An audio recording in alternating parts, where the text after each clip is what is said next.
الحمد لله وكفى وسلام على عباده الذين اصطفى أما بعد أعوذ بالله من الشيطان الرجيم بسم الله الرحمن الرحيم وذكر فإن الذكرى تنفع المؤمنين۔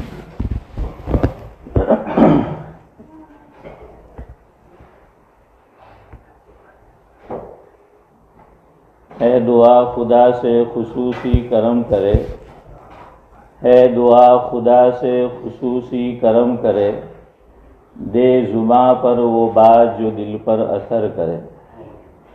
دین کی ساری ہی باتیں قابل قدر ہے سلام، دین کی ساری ہی باتیں قابل قدر ہیں سلام، ہم جو باتیں بھی سنیں اس کی قدر کریں۔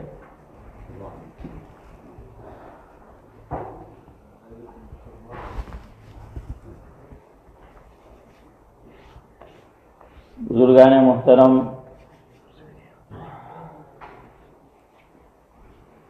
ایک مسلمان دنیا کے جس کسی خطے میں رہ رہا ہو، وہ سر کے بالوں سے لے کر پیر کے ناخن تک زندگی کا ہر سیکنڈ اللہ تبارک و تعالیٰ کے احکام کا وہ پابند ہیں، آزاد نہیں ہے۔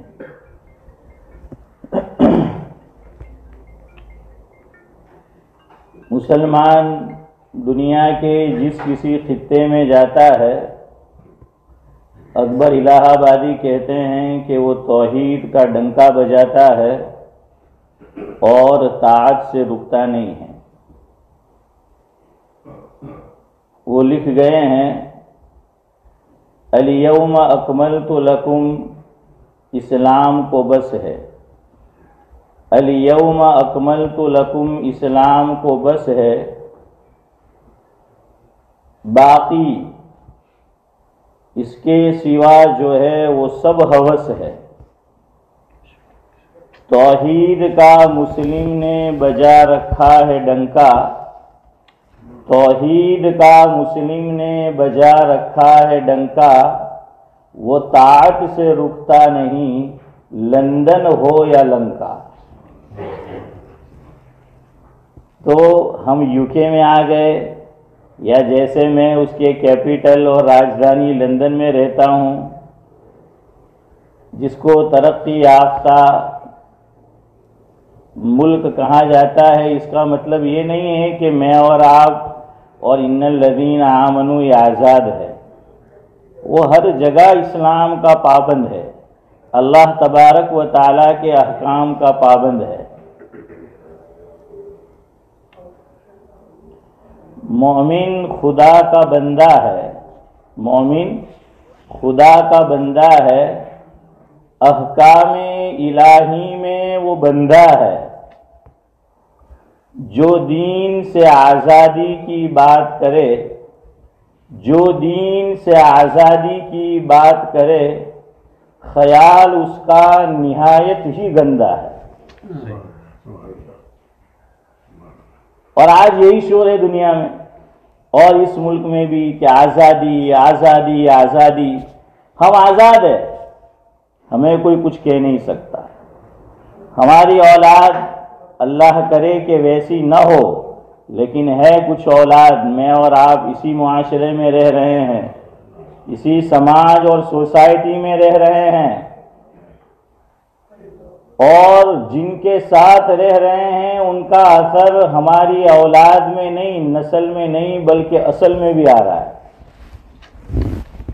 انہوں نے بھی یہ آواز بلند کرنا شروع کر دیے کہ اب تو یہ ماڈرن زمانہ ہے، ترقی یافتہ دور ہے، ہم ترقی یافتہ ملک جسے کہا جاتا ہے وہاں پر رہ رہے ہیں، ہم آزاد ہیں۔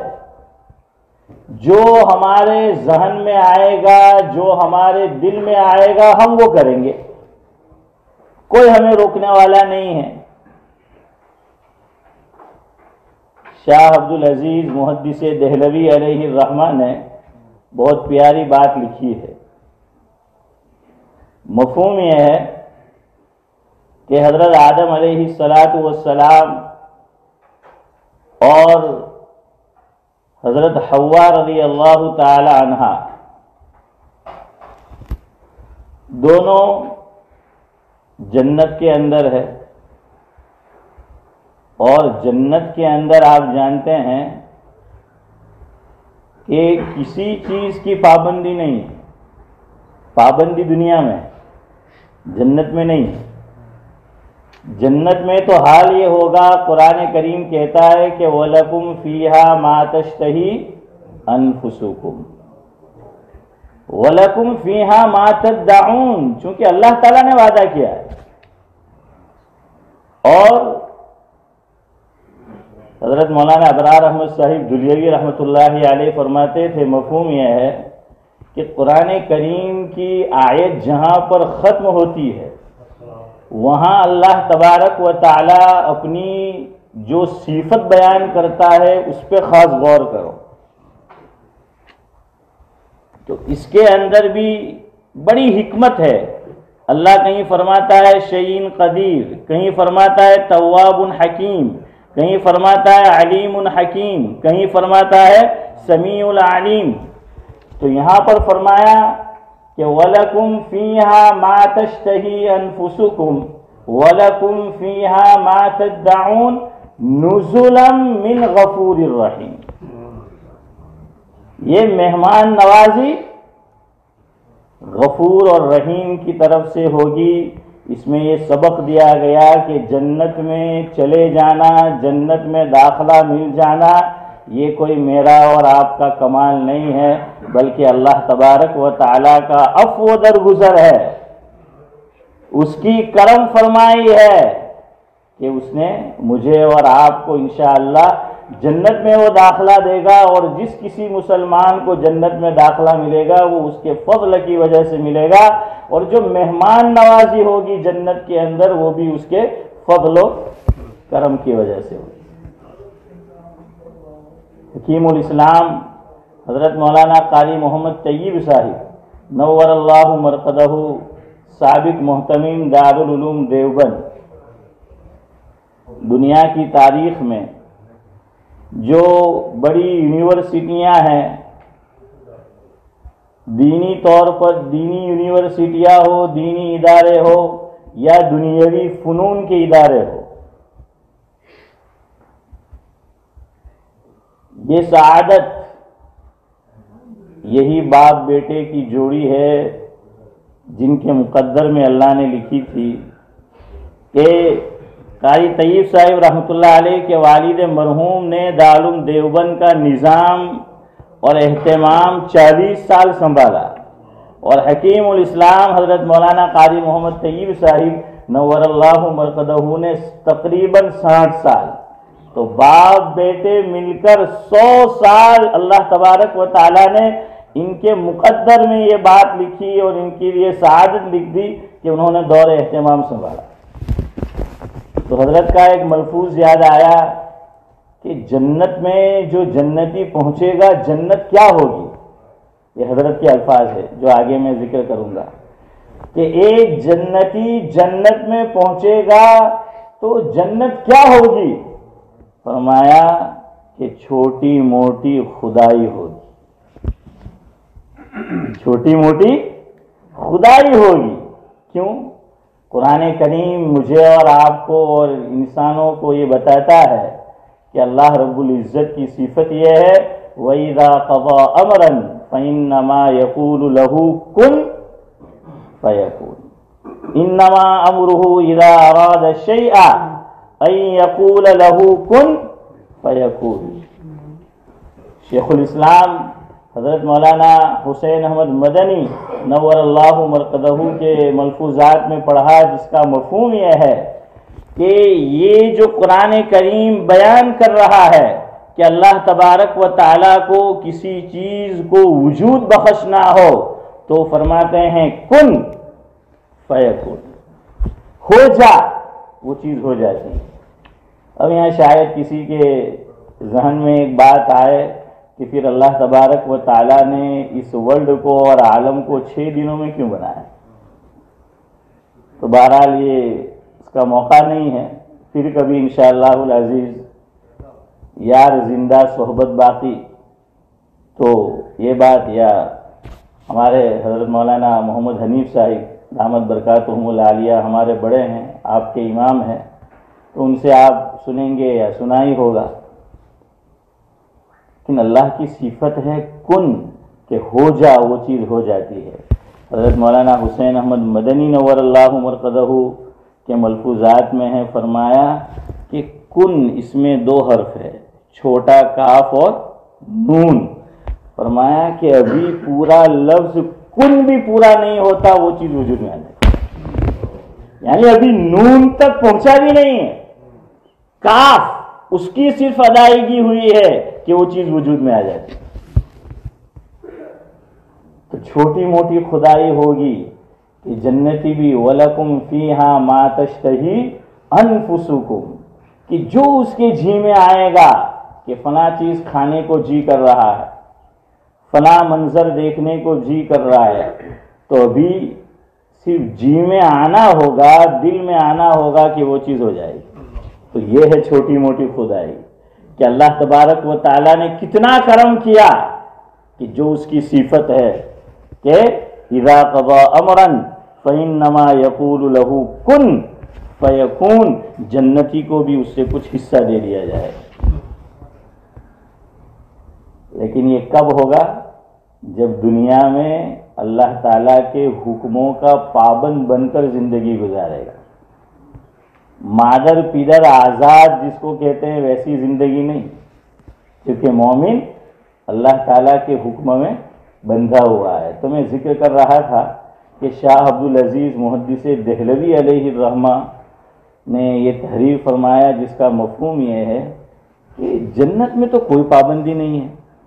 پھر اللہ تبارک و تعالیٰ نے یہ کیوں فرمایا حضرت آدم علیہ السلام اور حضرت حوا رضی اللہ تعالی عنہا سے کہ لا تقربا هذه الشجرہ، اس درخت سے کھانے کی بات تو دور رہی، آپ ان کے قریب بھی مت جائیے۔ حضرت حکیم الاسلام کی ایک اور بات یاد آئی، فرمایا یہ دین اسلام کی خصوصیت ہے کہ اس نے کسی کام سے روکنا ہے اور بہت ہی برا کام ہے، معاشرے پر بہت خطرناک اس کے اثرات مرتب ہوں گے اس کی وجہ سے، تو یہ نہیں فرمایا کہ وہ کام مت کرو، بلکہ یہ فرمایا کہ اس سے قریب بھی مت جائیے۔ ایک مثال لے لیجیے، قرآن کریم فرماتا ہے لا تقربوا الزنا انہ کان فاحشہ، یہ نہیں فرمایا کہ زنا مت کرو، بلکہ کیا فرمایا؟ زنا کے قریب بھی مت جائیے، قریب جانے سے بھی منع کیا۔ اور قربان جائیے اللہ تبارک و تعالی کی شفقت پر کہ جو چیز زنا تک پہنچنے اور پہنچانے کا سبب ہوا کرتی ہے، اللہ تبارک و تعالی نے اس سے بھی روک دیا کہ قل للمؤمنین یغضوا من ابصارہم ویحفظوا فروجہم ذالک ازکا لہم۔ اور قرآن کریم کا انداز اگر میں اور آپ گہرائی سے اور ڈیپ میں جا کر مطالعہ کریں گے تو مجھے اور آپ کو یہ بات سمجھ میں آئے گی۔ عام طور پر اللہ تبارک و تعالی نے قرآن کریم کے اندر عمومی انداز جو اختیار کیا ہے وہ یہ ہے کہ مردوں سے کہا گیا یہ کام کرو، یہ کام مت کرو۔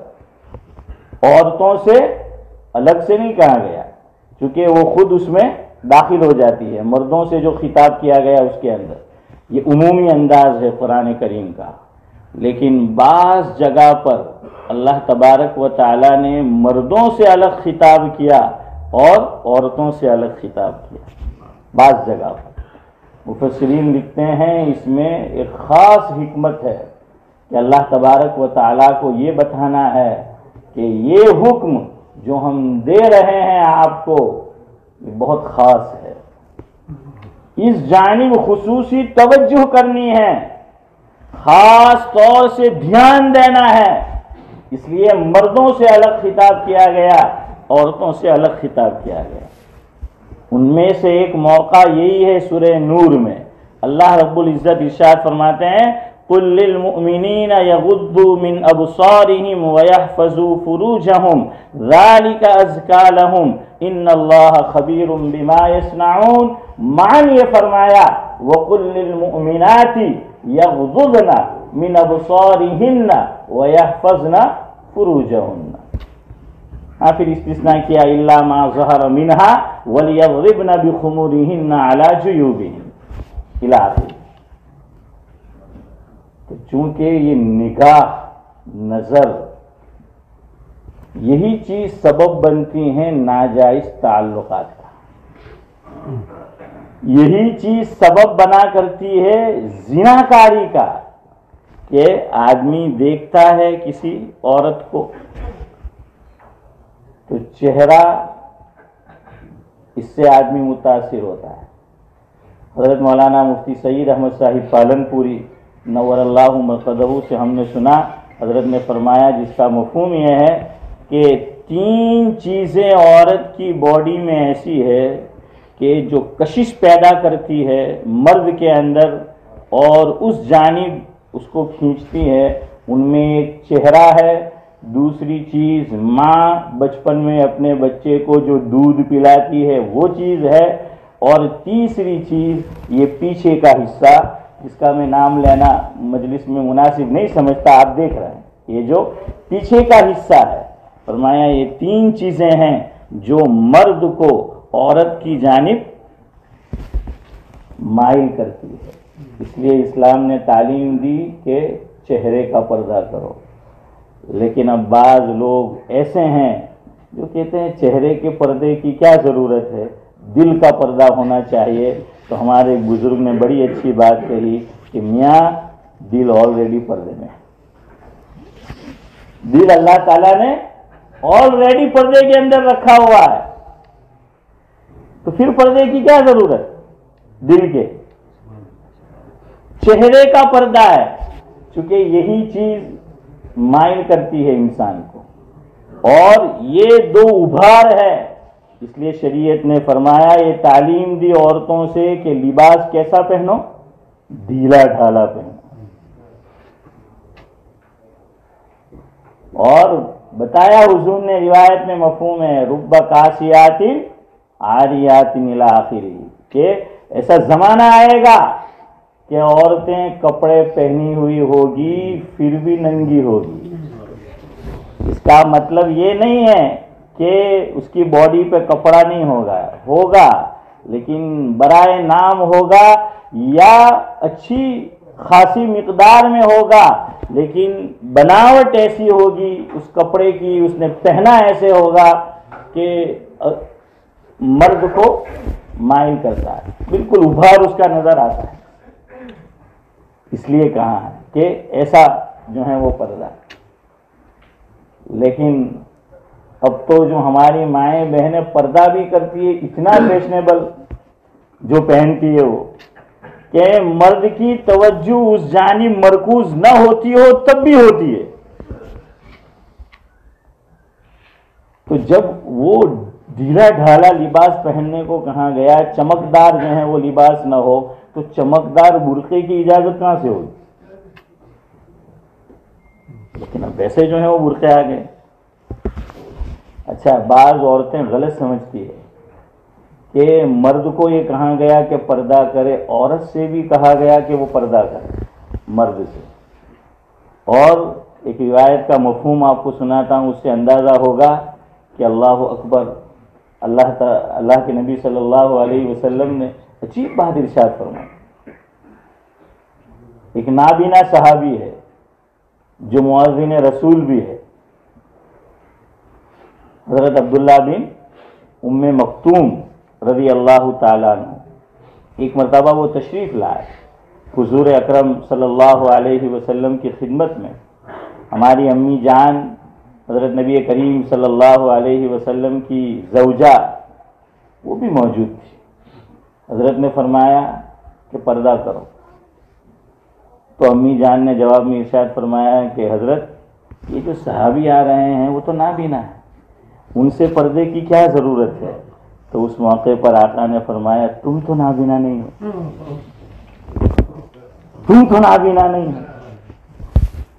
اور وہ تو بڑی پاک باز ہماری مائیں ہیں. یہ تعلیم میری اور آپ کی ماں بہنیں اور بہن بیٹیوں کے لیے ہے، ورنہ ان کی پاک دامنی اور عفت اور عزت کی تو قسم کھائی جا سکتی ہے اگر شریعت اجازت دے. ایسی پاک باز خاتون کہ اللہ رب العزت نے حضرت عائشہ رضی اللہ تعالی عنہا پر جب بہت ہی گھناؤنا الزام لگایا گیا، حضرت یوسف علیہ السلام پر الزام لگتا ہے تو ایک چھوٹا بچہ ہے جو گہوارے میں ہے وہ یوسف کے پاک دامن کی گواہی دیتا ہے. حضرت مریم رضی اللہ تعالی عنہا پر الزام لگتا ہے، حضرت عیسیٰ علیہ السلام گواہی دیتے ہیں اپنی ماں کی پاک دامنی کی. لیکن امی جان حضرت عائشہ رضی اللہ تعالی عنہا پر جب یہ گھناؤنا الزام لگتا ہے اللہ تعالیٰ خود گواہی دیتا ہے ان کی پاک دامنی، ان کی عفت کی. اور ایک اصول بیان فرما دیا قیامت تک کے لیے میرے اور آپ کے لیے کہ الخبیثات للخبیثین والخبیثون للخبیثات والطیبات للطیبین والطیبون للطیبات. مفہوم یہ ہے کہ جو خبیث مرد ہیں، بدکار ہیں، ان کو عورتیں بھی بدکار ملتی ہیں. شوہر بدکار ہے، بیوی بدکار ملتی ہے. عورت بدکار ہے، شوہر بدکار ملتا ہے. اور اگر عورت کا دامن وہ پاک دامن ہے، عفت معاد ہے، تو شوہر جو ملتا ہے وہ بھی طیب ملتا ہے، پاک باز ملتا ہے. اور اس کا الٹا بھی ویسا ہی ہے. ہاں استثناء ہر موقع پر ہوتا ہے، ہر جگہ پر ہوتا ہے، اپواد ہر جگہ ہوتا ہے. اور وہ بھی اس لیے اپواد ہوتا ہے کہ اللہ رب العزت کو دو میں سے ایک کو ایک کے نکاح میں پاک باز عورت دے دی بدکار مرد کو، اور پاک باز مرد کو بدکار عورت دے دی، لیکن اسی کو اس کی ہدایت کا سامان بنا دیتے. ورنہ یہ قرآن نے ایک قانون بتایا ہے، اللہ رب العزت نے گواہی دی کہ نہیں تم پاک باز ہو. تو یہ کس کے لیے؟ لیکن آج آزادی کا دور ہے. اب پردہ ہماری یہاں کی نیو جنریشن، ہماری نئی لڑکیاں، اور رونا یہ ہے کہ دیندار گھرانے میں جنم لیا ہے، لیکن پھر بھی ہر جگہ نہیں، لیکن ایسا ہو رہا ہے. اب چونکہ چیزیں ایسی ان کے ہاتھ میں آ چکی ہے، میں اور آپ اپنی اولاد کو شاید دن میں 10 منٹ نہ دے سکے، لیکن ان لوگوں نے ان کا ذہن بگاڑنے کے لیے ہماری اولاد کے روزانہ کے 10 گھنٹے ہم سے لے لیے. وہ ان کا ذہن بناتے رہتے ہیں. اب ان کو گھروں پر آ کر دستک دینے کی ضرورت نہیں ہے، وہ بس پہنچ چکے ہیں ہر گھر کے اندر. اس لیے خصوصی طور پر اپنی اولاد کی جانب توجہ دو، ان کا ذہن بناؤ. ایک ذہن میرا اور آپ کا، بہت سے لوگوں کا ہم میں سے یہ بن چکا ہے کہ فضائل کی تعلیم تو جو دعوت و تبلیغ کے کام میں لگے ہیں ان کو کرنا ہے اپنے گھر میں، اور علاقے میں ہو رہی ہے ہفتے میں ایک مرتبہ تو وہ خواتین جائے گی کہ جن کے شوہر اس کام میں لگے. نہیں، یہ میری اور آپ کی، ہم سب کی ڈیوٹی ہے کہ گھر کے اندر اگر فضائل اعمال کی تعلیم ہو بہت اچھا، ورنہ کوئی بھی کتاب ایسی ہو، زیادہ نہیں کم از کم 5 منٹ ہم اپنی اولاد کے لیے نکالیں اور ان کا ذہن بنانے کی کوشش کریں، ورنہ دور بد سے بدتر آ رہا ہے. اور اب تو بولتے ہیں کہ بھئی یہ سب پردے تو دقیانوسی باتیں ہیں. جن اولاد نے ایمان والے کے گھر میں جنم لیا ہے وہ ایسی باتیں کر رہے ہیں. آزاد بالکل کہ تو فریڈم ہے، یہ سب کیا بات ہے؟ نہیں، ہم آزاد ہیں. مومن آزاد نہیں ہو سکتا.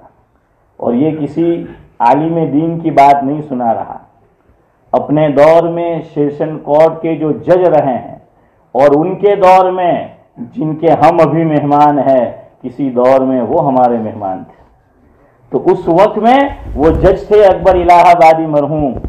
تو انہوں نے فرمایا جس کا مفہوم یہ ہے کہ انسان جو ہے حضرت آدم علیہ السلام کی اولاد ہے، سب ابن آدم ایک لفظ بولا جاتا ہے، دوسرا جملہ بولا جاتا ہے آدم زاد۔ کیا بولا جاتا ہے؟ آدم زاد۔ تو اکبر مرحوم نے فرمایا کہ مومن احکام الہی کا پابند ہے، وہ کبھی آزاد نہیں ہو سکتا، ہاں آزاد وہ اس وقت ہوگا۔ حضرت نے فرمایا کہ اکبر الہ آبادی نے کہ جملہ دیکھیے، آدم زاد، آدم زاد، دم یعنی سانس۔ تو فرمایا کہ جب آدم زاد، اس میں درمیان میں ہے دم، جب ایک مومن کا دم ایمان پر نکل جائے گا اپنے وقت پر، اب وہ آزاد ہے، ورنہ جب تک دم میں دم ہے آدم زاد، وہ آزاد نہیں ہو سکتا۔ اور یہاں پابندی والی زندگی گزاری، اب وہاں آزاد ہے، اب آزاد ہے۔ وَلَكُمْ فِيهَا مَا تَشْتَهِي أَنفُسُكُمْ۔ تو شاہ عبدالعزیز محدث دہلوی علیہ الرحمہ نے ایک نکتہ لکھا کہ لا تقربا هذه الشجرہ۔ یہ کیوں فرمایا؟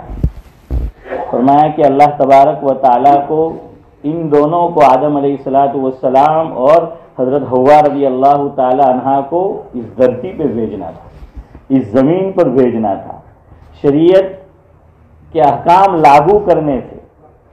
تو اگر وہاں پر جو انشاءاللہ ہمیں بعد میں اب آزادی ملے گی، آزادی جنت میں، لیکن دے دی جاتی تو کوئی آزاد منش آدمی یہاں پر یہ کہہ سکتا کہ بھائی ہمارے یہاں ایک کہاوت ہے، بڑے بوڑھے جو ہیں انڈیا پاکستان بنگلہ دیش سے وہ سمجھیں گے، ہمارے یہاں بولا جاتا ہے ایک محاورہ کہ باپ جیوا بیٹا نے وڑ جیوا ٹیٹا۔ گجراتی میں کہتے ہیں باپ جیوا بیٹا وڑ جیوا ٹیٹا، یعنی جیسا باپ ویسی اولاد۔ تو باپ کا اثر اولاد میں آتا ہے۔ اگر اللہ تبارک و تعالی وہاں لا تقربا هذه الشجرہ نہ فرماتے اور یہی بنیاد بنی ہے زمین پہ بھیجنے کی، آنے کی، کوئی اور بنیاد بنا کر یہاں دنیا میں بھیج دیا جاتا، لیکن وہاں پر پابندی نہ لگائی جاتی، یہاں پر لوگ کہتے کہ ہمارے اندر ہمارے باپ کا اثر آیا ہے، وہ تو جنت سے آئے ہیں، وہاں پر آزادی ہی آزادی تھی، وہاں پر پابندی تھی ہی نہیں، لہذا ہم یہاں بھی شریعت کی کوئی پابندی اپنے اوپر لاگو نہیں کریں گے، ہمارے اندر ہمارے باپ کا اثر ہے، ہم تو آزادانہ زندگی گزاریں گے۔ فرمایا یہ حکمت تھی کہ وہاں پر اس لیے پابندی لگا دی۔